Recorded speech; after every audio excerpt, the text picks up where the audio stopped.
Good morning, everybody. It's Tuesday, in case you didn't know. Got out a little late here and having some technical difficulty. Really, it was just user error. But I'm still on my first cup of coffee. You know what I always say? Yeah, I did that. I did that. I I did did that. that. It's great. Well, good morning to all of you who are joining us. Let me get my beautiful slides up. Can't have a webinar without slides. Oh, I love it. How Right, exciting. right. So, this is sort of a new series that Midwest Elevation is putting on, conversations to raise the collective conscious. And we had done some Q&As previously, but this is our first in a series that is going to be coming down the pike, pipe, one of I those like two it. The things. pipeline. Yes.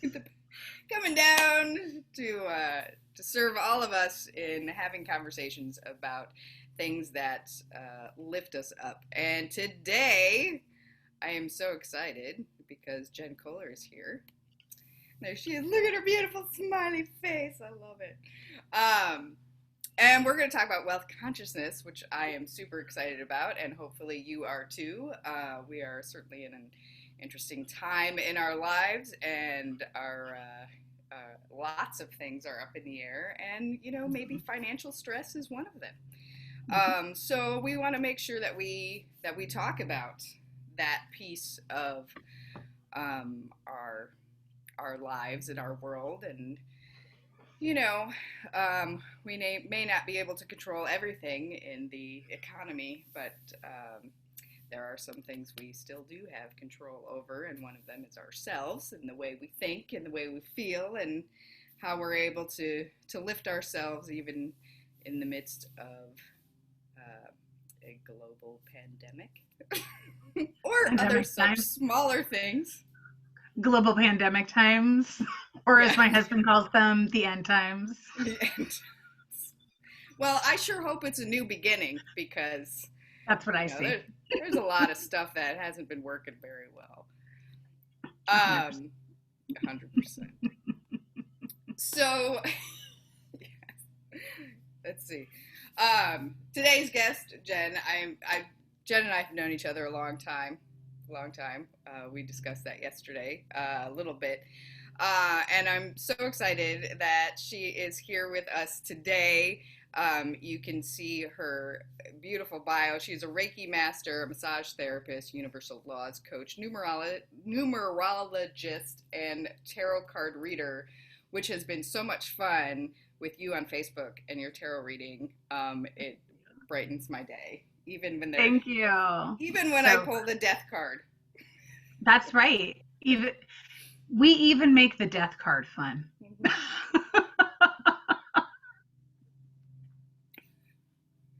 I love it. So Jen is doing all sorts of things, and we can talk about that, as we go. But I've just been so impressed with all the work that you do and all the support you give to not just the healers in our communities, but everyone that you seem to come in contact with. And it's beautiful. It's beautiful to witness and to be a part of. I know I was saying before we got on here live that I was having a day already, and Jen was feeling pretty good, and I already, just by this interaction alone this morning, am feeling much lighter than I was even 20 minutes ago. So hopefully you all out there are starting to feel the buzz too. So Beautiful. that's, yeah. So welcome. Welcome, Thank you. welcome. I'm so happy to be here. I love this. I'm going to stop our share there. Yeah. So our focus today is wealth consciousness. Mhm. Um, and, obviously before we get too far into it, there's probably people out there wondering, what the heck is that? So maybe we start with square one. What is Okay. wealth consciousness? So I come at this from a purely consciousness perspective, right? So everything that I do in my life revolves around being conscious, becoming more aware, having more awareness in my life, becoming a more conscious human being, right? So it all started there for me, is really like just um, being aware of myself and living a more conscious lifestyle. So Reiki is really about living a conscious lifestyle. And I started that path about 17 years ago. And so really like that was my education as far as like consciousness was concerned. So quantum leaps in consciousness, as you move through the path of Reiki or universal consciousness, you understand that you are source energy. You understand that you that you are just this conscious being that is part of the one, right? So that's Yes. the law of the universal law of oneness, right? So everything that I do, as I have expanded in my practice of understanding consciousness and Reiki, is that we are all one. And so as I studied the universal laws and understood the universal laws, I understand now that we're all meant to be wealthy. We're all meant to be abundant. We are all meant to have plenty, and we do. And so I think that wealth consciousness, in my understanding, I don't really have like a perfect definition by any stretch of the imagination. For me, it's just been expanding my understanding that I deserve to make a good living, that I am here on this planet to do good work. And so, how can I do that without the exchange of money, which is what we have currently created in our reality, is money. So, I have to be one with money in order to do the work that I want to do in the world. And that for me, like, is just like the tip of the iceberg of wealth consciousness for myself. Absolutely. Oh my God. And I love that you said, I love the word expand, right? Because you have to expand your awareness and your thoughts and things about money. And we talk about in all sorts of like realms, we talk about limiting beliefs, right? We talk about it when dealing with anxiety or depression. We talk about limiting beliefs in, a source consciousness kind of way. So it's like, even if you're not really familiar with energy work or source consciousness, that sort of thing, the idea that we all have these limiting beliefs still exists, even, even at the level of just our everyday and what we're working with. Yeah, the growth mindset, right? So I love that you use the word expanding, because it allows for that space to have a new idea about money. And and the facts, facts are facts. Money exists. It's here. And we have to work with it whether we want to or not. Yes. Yes. Yes. So, which has been really interesting in thinking about, especially because I feel like I'm not a math brain person. So money feels harder to think about, even in that way. So I resist it. But then in turn, I'm learning, right, with wealth consciousness, if I'm resisting it, then then I'm blocking the flow, pushing it away. Abundance, right? Which isn't to say that that I'm not grateful for all the abundance that I already have, and that's a huge piece of it too. That maybe we want to touch on that a little bit, kind of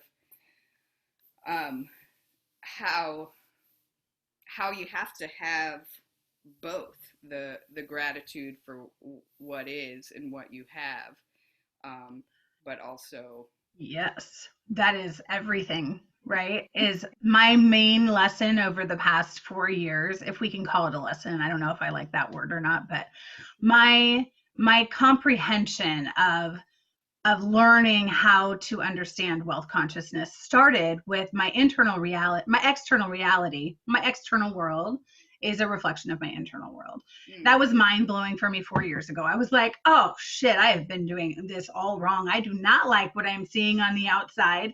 I thought I was so happy on the inside. Oh, wait, guess what? I was not. I was not. I was chaotic. I was worried. I was anxious. Even though I was a Reiki master, I still was living in worry. I was still living in fear. I was still living in anxiety. I did not believe that I was source energy. I did not believe that I was the same as you, as the same as another person.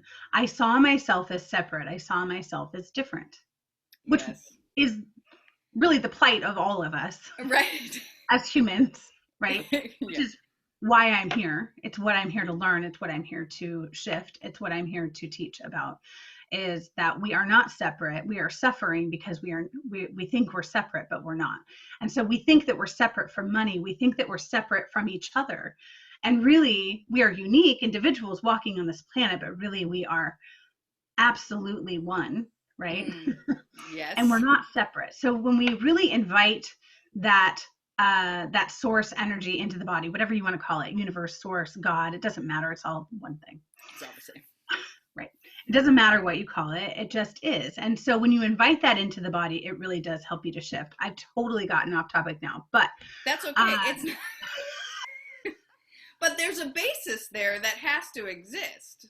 Yes. Right? There's a base belief in that sort of universal oneness, which, you know, as soon as you said that, you know, the difference between understanding it here and feeling it here. Totally different. Yeah.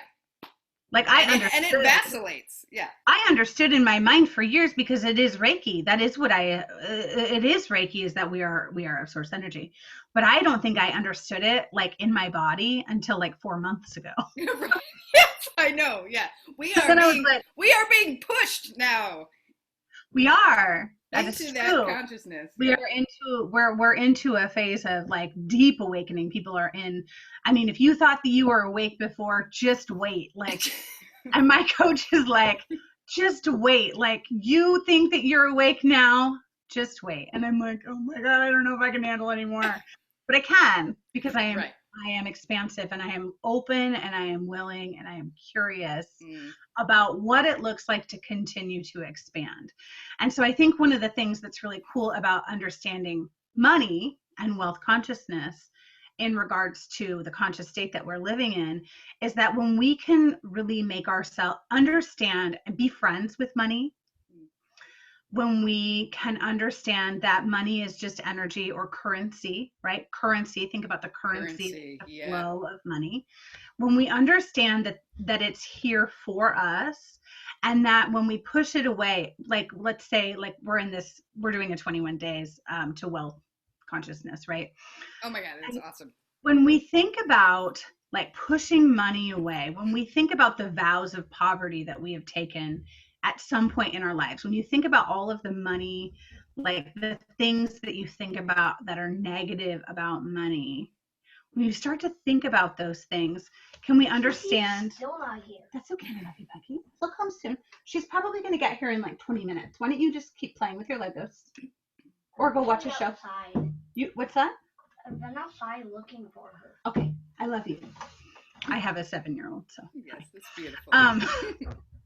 So really understanding that when we befriend money and we start to shift our perspective about it, like, you know, you think all rich people are assholes, or you think that this, or, you know, like, or somebody else is going to take care of me, or, I mean, those are kind of some of the things we talked about yesterday. It's like, when you start to make friends with money and you start to understand that it's always flowing to you, and you really shift into the frequency of money, like there is a frequency to money and to that consciousness, everything starts to shift and change. And the first key is to look at it without judging. Right? Yes, you can't ignore it. No. As I have often liked to do. I'll check my bank account, but I won't actually keep track. Yeah. Because I'm afraid of what's going to come up. You don't want to see it. You don't want to see it. So I started dating my money. Ooh, this is a fascinating concept. I started dating my money because what I started to understand was that when I wasn't like loving my money, when I wasn't kind to my money, when I was like expecting it to do certain things for me, but I wasn't doing anything for it. Yeah. Like What I have wanted you it to done take for care of me me, but I lately? wasn't going to take care of it. Like think about like a boyfriend or a girlfriend or a spouse or something. Like, okay, well you take care of me and I'm not going to do anything for you. Good luck in your relationship, Right. right? Like money was like, I'm writing you off. You're not cool. You're not nice to me. You're not paying attention to me. You're not loving me. Right. So I started Yeah. dating my money. And so every single week I would sit down and I would look at my money. And it was so triggering at first. It was Yeah. triggering. I had a lot of shame. I had a lot of guilt. I had a lot of worry and anxiety. And I hated looking at it. It terrified me. And Mm. so every week I sat down with a group of women and I would just look at my money. I would look at all of my bank accounts and I would write all of the balances down and I looked at it without judgment. Yeah. That without judgment, that's key. And a lot of times I looked at it with judgment. And then I started to grow. I started to expand into being okay with looking at my money. That Mm. was my first step. Look at my money. And then it started to grow. And my bank account stopped being negative all of the time. And I started to actually keep some of the money that I was making. And I started to make a little bit more. And I started to charge a little bit more. Right. The value of what you're giving. Yeah. Date your money. Date your It's good, money. right? Yes. I'm gonna have to talk to my partner about this. Honey, I need to we're gonna start seeing other beings, energy. No. My husband and I do money dates together now. Yeah. That was very triggering. I couldn't let him in for like a good year and a half, maybe 2 years, Sure. maybe 3. Let me just be really honest. Maybe 3 years. Was like, no, you are not allowed into any of this space because Yeah. I couldn't handle where his state was, and I could only Right. like understand my own alignment. Well, and you fear their judgment about how you've been handling 1,000,000%. money. There was lots of fear. Yeah, yeah, yeah. No, I'm with you. Yeah. I'm with you. Date your money. Okay. So Awesome. number one, most important thing: date your money I every week. love Look it. at it. Well, Okay. and the weekly, yeah, like getting into the habit too. Mhm. You know, setting that, whether it's, I mean, like the same time every Yeah. week or Put it on a something, you set calendar. to, Put it on a I'm gonna have to calendar. do this. Yeah, you should. It's really brilliant. When we come out of the 21 days, we'll talk about what that's going to look like. Awesome. I, Yeah, of so, course, I will have some things to come out of that. right, right. Yeah, so Jen has kicked off yesterday this 21 days of wealth consciousness, and from the moment we started yesterday, I was blown away. Um, and we've already talked about, it's so simple yet it's like mind blowing that just in shifting your perspective of how you think and feel about money, and not even change, if you change nothing else for how you do Mhm. your budget, or where you invest, or what, if nothing else, starting just with that perception has already like created a huge shift for me, um, and realizing what kinds of limiting beliefs I've had. I feel very fortunate. I've been very lucky because even as I've struggled, I've been able to maintain and grow. Yeah. And sometimes it's the roller coaster where everything was going well and things were vastly abundant, and then something happens, and that's the case with everything, and then you continue to learn and grow from each of those experiences, Mhm. um but that consciousness, right, that being aware of Mhm. why or how, or like when you're doing everything right and it's still not working. Yeah. Oh, Yeah. it's something else I need to look at. It's energetic, right? There are so many physical realities, like of money, right, that we have created, that we are conditioned to believe. But there's also this huge energetic piece. And I am not a financial planner and I am not a budgeter. Like, I actually am not a good budgeter. That's like not something that I like have as a forte in my life. But I am all about energetics. So I understand the energetic aspect of shifting how I perceive, right? So when I have shifted, and I've been doing it for long enough now that really things have shifted in my life, I know that I am not my bank account. My worth is not based on my bank account. Oh, I no that's beautiful. longer view myself as my bank account. I had a big, huge sign on my board. Okay, I have this board right in front of my face right now. And I had this big sign for years that said, I am not my bank account. Yeah. Right. And I still like, that is still my truth. I know that I am not my bank account because that is not where my worth lies. So when you start to understand that you are worthy because you are source energy, you are worthy because you are here. You don't need anything else. You are worthy because you are alive. It's enough. You are worthy because you are here on this planet, and that is enough. And we have created a society where we value wealth. So I do think that we need to value wealth. I actually think that's where that's where the wealth consciousness is going. But first I had to dismantle my thoughts that I am my bank account, or that I am only worthy because I have enough money in my bank account, or I'm just a piece of crap because I don't have enough. Right. I had to really shift that perception, right?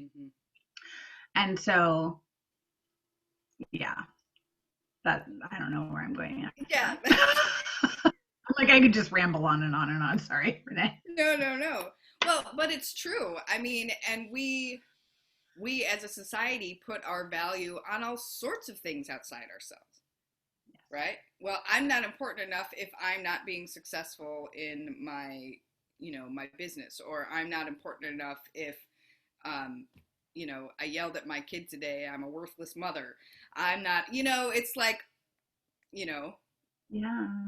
So even thinking about it in the same way for money, like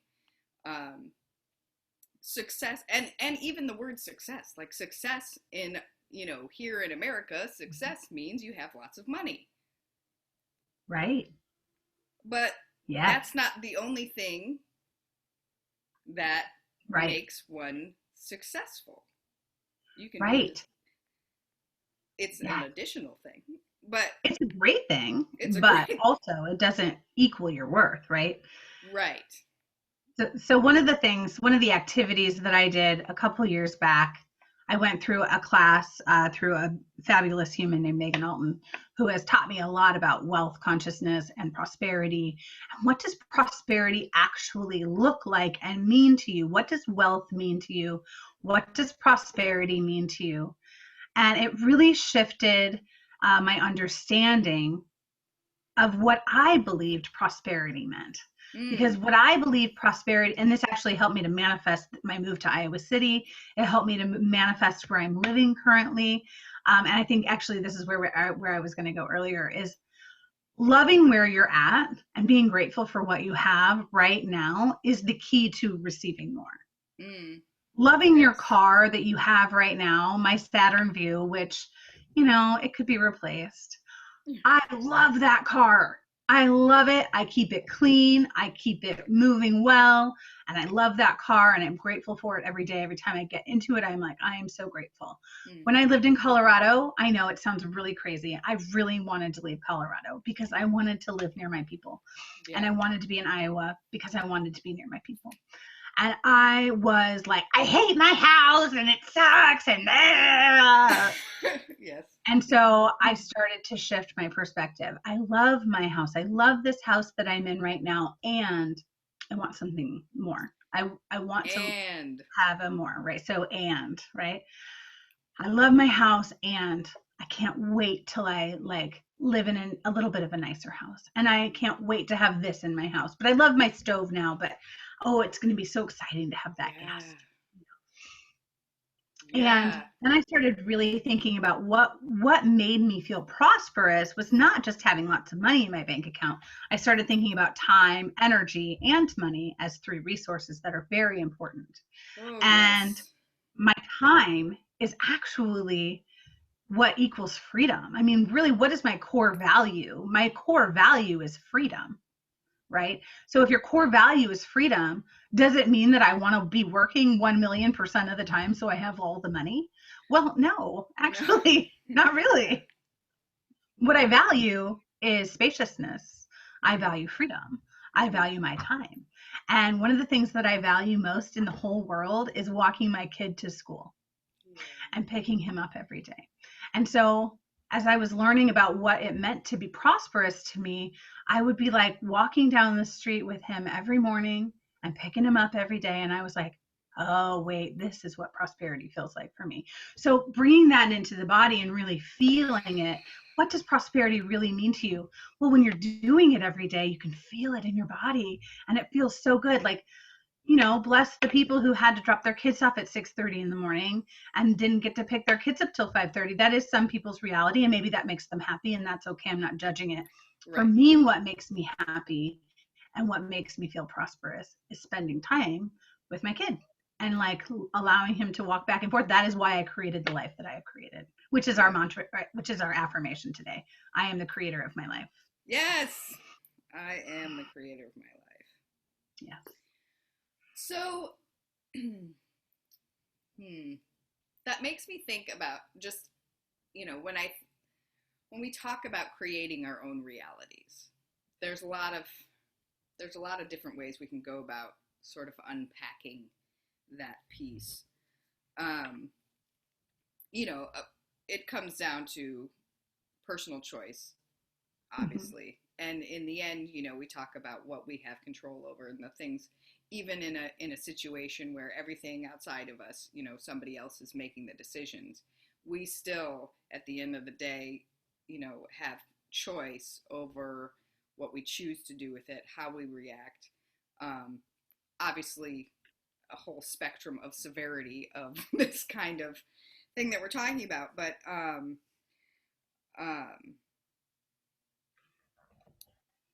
so I'm curious about, um, and the things that I think about frequently are how we create the life that we want and how that affects or doesn't affect the people around us in our small microcosm, and then our community, and then, of course, globally, right? Um, and I want to believe in the deepest parts of me, right, that this isn't selfish work, because the more people who are doing the work, the inner work for themselves Mm-hmm. to create the life that they want, will expand exponentially out to your people, to the community, to the world. Yes. Yes.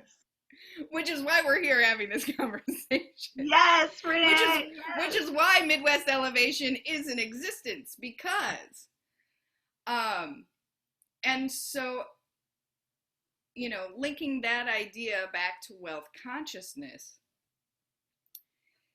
it if you keep both of those, if you keep that in mind, then the having of money and the receiving of money doesn't make you selfish, Correct. Right.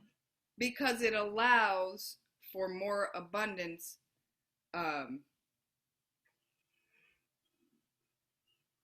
you know I For was going to everyone. use, yeah, for everyone. The word trickle kept coming up, and I'm like, no, we're not talking about trickle down Oh my God, you're like, economics. no, trickle down economics. That's not what I'm talking We are children of the 80s. about. Right. Totally.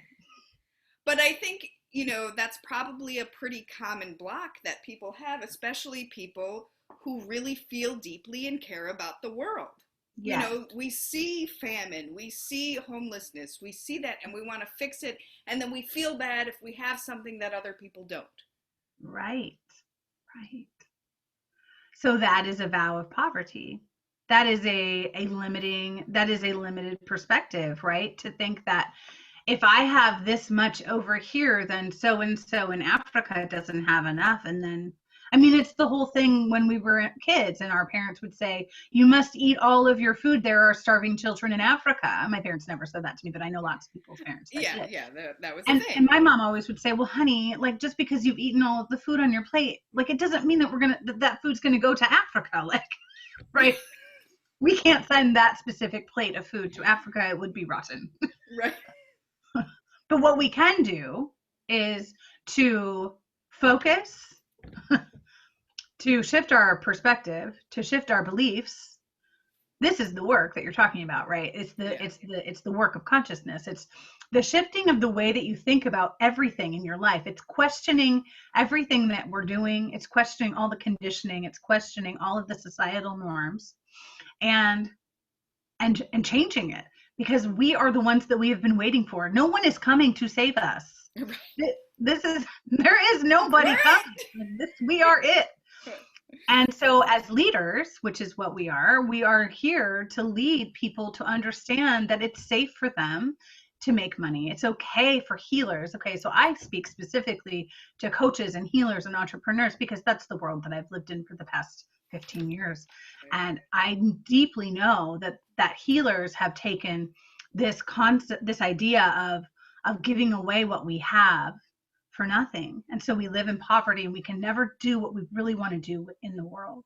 So what if we as a society started valuing our teachers and our healers and our nurses and et cetera, et cetera, et cetera, et cetera, right? Right. What if we started valuing those people instead of only valuing sports people? I mean, God bless the sports people. Like, I think that they're great, and maybe they're fun.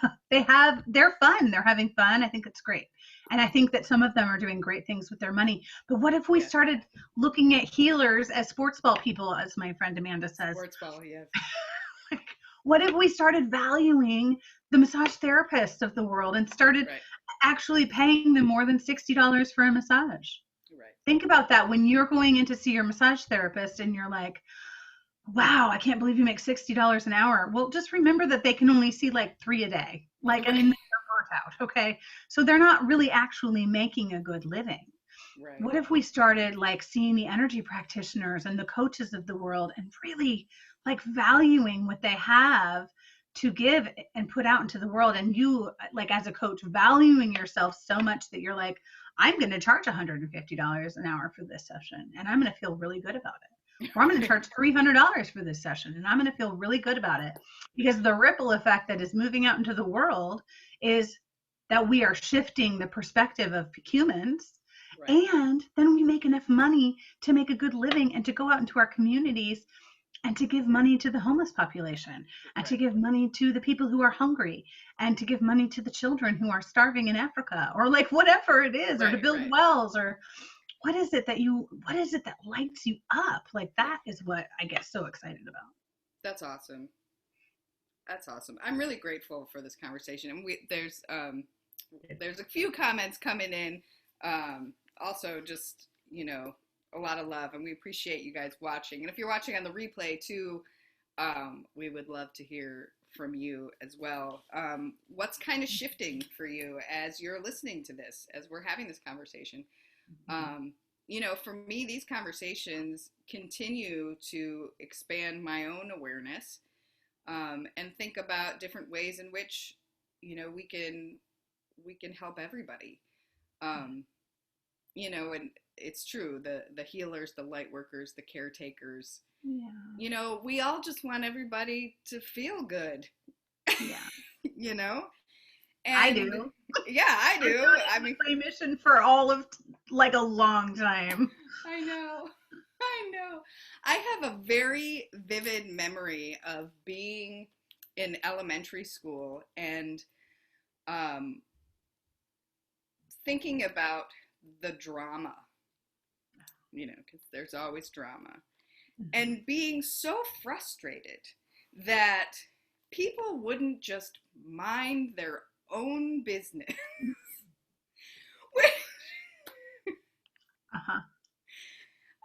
Mind your own business. Mind your own business.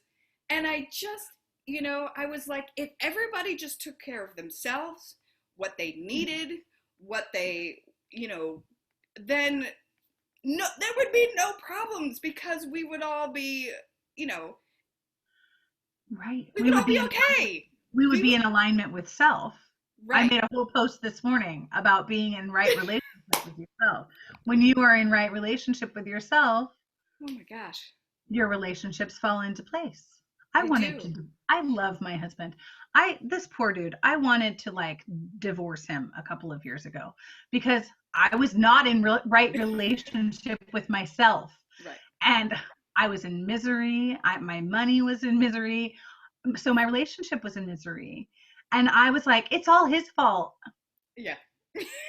No, I'm not saying he does not have work to do. He does. But when everybody has work to do. In right relationship with myself, and I'm what did you just say? When everyone is just like staying in their own lane and like taking care of themselves, right? Keep your eyes on your own paper and stay in your own lane. This is what I say to my clients every day. Keep eyes on your own paper. It's true. It's true. Then we're okay, because then we're doing the work for us. We're figuring out what we need, and we're not trying to get it from, anywhere else or somewhere outside ourselves, because we can create our own lives.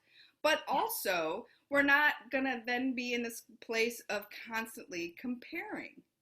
Correct. Which is I think that's another, piece of the blocks that happen, especially with wealth consciousness. Yes. Is looking next door and, they just bought a boat, or, it's like, and then you feel like then there's that worthiness that comes back into question. Yeah. Comparison is the thief of joy. Who said that? I don't remember who said it, but it's beautiful. Whoever said it was brilliant. Comparison is the thief of joy, and it really is. It will destroy you. It's so true. Oh my God. It paralyzes. It just, yeah. Because it's a fight flight, right? It's a fight flight response. So your nervous system, when you're in comparison and judgment, your nervous system is like frazzled and scared and worried, right? And then we're in fight flight freeze, and then we can't move. We can't do anything. Yeah. It's the journey of the entrepreneur. I'm learning this. Like, compare yourself to everyone around you, and you will be frozen for the rest of your life. Yep. I think that's probably why it's taken me about 10 to 12 years to even get to this point. Because I'm like, I have this grand vision, and this is going to do it. And then I go out and I see, they're doing, look at, I know. Eyes on your own paper, Renee. Eyes on my own paper. We're making this work. Love it. Well, lots of great comments coming in. Thank you, guys. Oh, look at that. You are internally supported. Breathe, manifest. I love that. What lights you up? Look at, they're quoting you and your wisdom, Jen. It's beautiful. It's beautiful. I love this. Well, it's this has been fantastic. We are, that 21 days of wealth consciousness. I don't know if you're going to do it again, or if you're still allowing people. I know there's replays that exist. Yeah, actually, you can still come into it right now, probably for the next day or two, and then we'll close it, and then I'll do it again. Yeah, this is something I usually do like every few months, or every 4 or 5 months or so. That's awesome. Yeah, I'm so grateful to be in that group and to have kicked it off, especially at this time. The world. It's unprecedented times, right? It is. And yes. We can make friends with doubt, and we can make friends with uncertainty, make friends with all of the stuff that's happening right now, believing that it's happening for us and not to us. Like, it can shift. We can shift things. And I know that like the women in that group are going to have major shifts. I love it. Well, thank you so much for being here. You all out there today, thank you for listening with us this morning and engaging with us with our morning coffee. It's coffee talk. I know I love coffee talk. And then if you're watching the replay today and you have any thoughts or questions, we'll keep looking at it. See if we can answer your questions. And if you are interested in joining us on the 21-day wealth consciousness, we'll post a link in the group. That makes sense. Perfect. Awesome. I love it. I love it. And I think that you should have a podcast because you're fabulous. Oh, thanks. Yeah. Is there a way to just record? Well, I am recording these, but can I just take this and put it on a podcast? Yes, you totally can. Yeah. Wow, I'm learning new things every day. Oh, I'm gonna hook you up with some people I know. Yeah. You're awesome. I love this. Okay, well, we have our meeting in 10 minutes, so I think we'll sign off here. This was wonderful. Thank you so much. I love you. Mwah. Thank you, everybody. Bye.